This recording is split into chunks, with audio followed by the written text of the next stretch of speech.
Bonjour tout le monde. Dans cette vidéo, nous allons apprendre comment créer un diagramme à bande selon l'espèce de la fleur et la longueur de la sépale de cette fleur.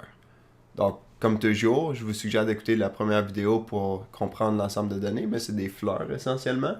Puis je veux un diagramme à bande qui illustre la hauteur de la bande qui est la moyenne pour chaque espèce. Donc chaque bande c'est une pour chaque espèce. On a trois espèces. Donc la première espèce c'est Setosa.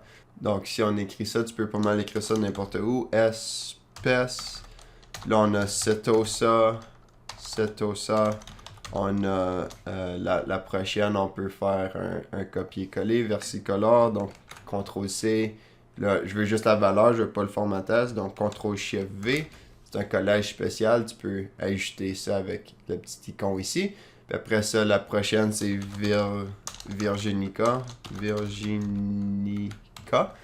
Donc ça, c'est les trois espèces. Donc nous, on va écrire sépale, longueur moyenne. Puis je pense que j'ai une erreur de frappe. Moyenne. Donc quelque chose comme ça. On peut élargir notre colonne. On peut aussi, il appelle ça un text wrap, un habillage du texte. Donc habiller, ça fait ça. Mais ça, je trouve ça bizarre. Ça, je vais enlever ça, puis je vais juste élargir ma colonne. Ou tu peux le laisser comme ça, honnêtement, ça n'a pas vraiment de différence. Donc maintenant, il faut calculer la moyenne.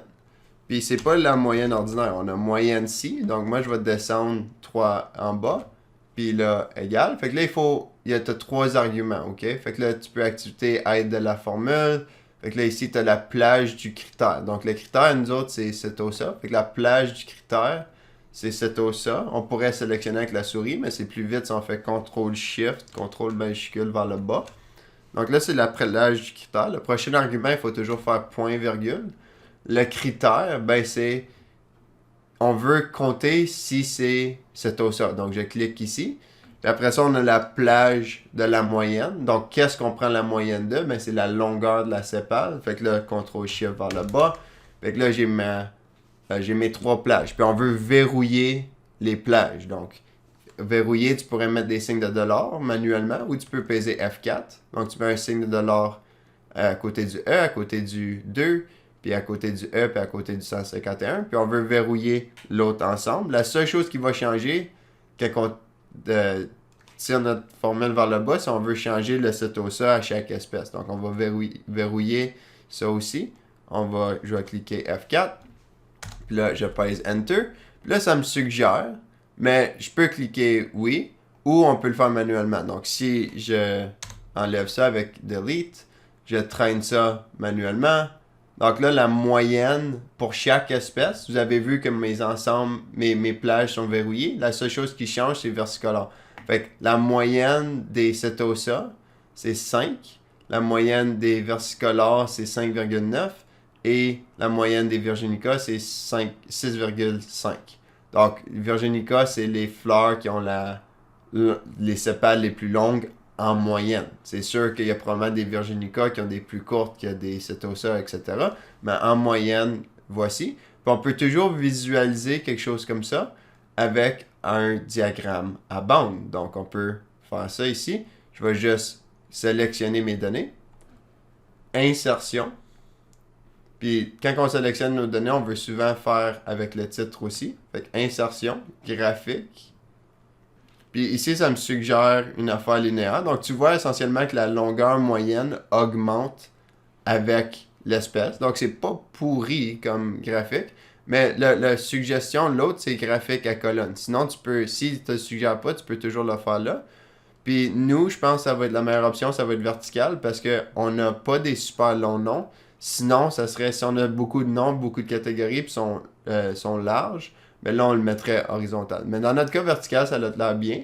Tu pourrais techniquement changer les couleurs, changer les titres, etc. Mais ça, c'est excellent. Je vais juste te montrer comment personnaliser ton graphique un peu, puis des détails pertinents. Il y a 1000 choses que tu peux faire, mais voici les détails pertinents. Tu peux changer les titres de chaque graphique. Tu peux aussi changer les titres en cliquant directement dans le graphique. Des fois, c'est beaucoup plus vite de trouver les paramètres spécifiques. Mais dans série, vous allez voir que série, c'est une des onglets les plus utiles. Tu peux changer les couleurs, etc. Mais tu as l'option de barre d'erreur. Donc, des fois, ça va faire du sens de visualiser tes barres d'erreur. Honnêtement, j'aime pas trop cette visualisation-là. Ça a rapport avec l'écart type, etc. Puis comme tu peux changer ton pourcentage d'erreur, etc. Mais l'étiquette des données, je pense, c'est utile. Parce que là, tu as les moyennes exactes pour chaque colonne. Fait que ça, c'est la moyenne. Puis comme je te suggère d'écrire centimètres, etc. Puis espèce de fleur iris, puis tout ça. Puis ici, tu pourrais aussi, je te suggère de faire peut-être, tu pourrais faire courbe de tendance, mais peut-être pas. Comme mettons qu'on change la couleur, on veut toujours des couleurs comme assez pâles, fait que je vais mettre rouge clair 2, c'est possible. Tu pourrais faire ça pour voir que la tendance. Tu pourrais aussi ajouter une étiquette. Donc, dans étiquette, tu dis utilisation. Puis ça, c'est l'équation de la ligne. Puis tu as aussi le R au carré. Mais dans ce cas-là, ça fait pas vraiment de sens de faire ça. C'est qu'à chaque espèce, ça monte de 0,79. Peut-être que ça serait utile, mais moi, je ne l'ajouterais pas personnellement. Donc, je vais enlever la courbe de tendance. Et voici mon diagramme à bande.